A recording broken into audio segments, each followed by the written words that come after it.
Ниет. Жеңді түріп, екі қолды шынтаққа дейін сыбанып, Бисмиллахир-рахманир-рахим деп, дәрет алуға іштей ниет етеді.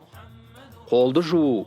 Қолды білезікке дейін саусақтардың арасын салалап жуу. Егер саусақта сақина, жүзік болса, оның астына да су жету керек. Ауызды шаю. Оң қолмен 3 рет су алынып, ауыз шайылады. Мұрынды шаю. 3 рет оң қолмен мұрынға су тартылып, сол қолмен сіңбіріледі. Бетті жуу. Тігінен маңдайдағы шаш басталатын жер мен иек арасы, көлденеңнен екі құлақтың сырғалығы арасы 3 мәрте жуылады. Оң қолды жуу. Оң қол шынтақпен қосыла 3 рет жуылады. Сол қолды жуу.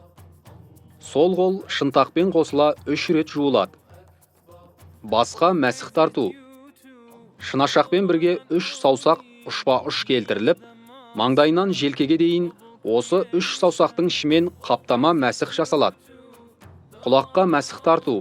Сұқ саусақпен құлақтың ішіне, бас бармақпен құлақтың сыртына мәсіх тартылады. Мойынға мәсіх тарту. Екі қолдың сыртымен мойынға мәсіх тартылады. Аяқты жуу.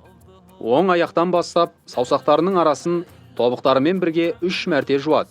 Осылайша сол аяқты да жуады. Әсіресе өкше мен тобықтардың жуылуын мұқият қадағалау қажет. Қолды қайта шайып дәретін тамамдайды.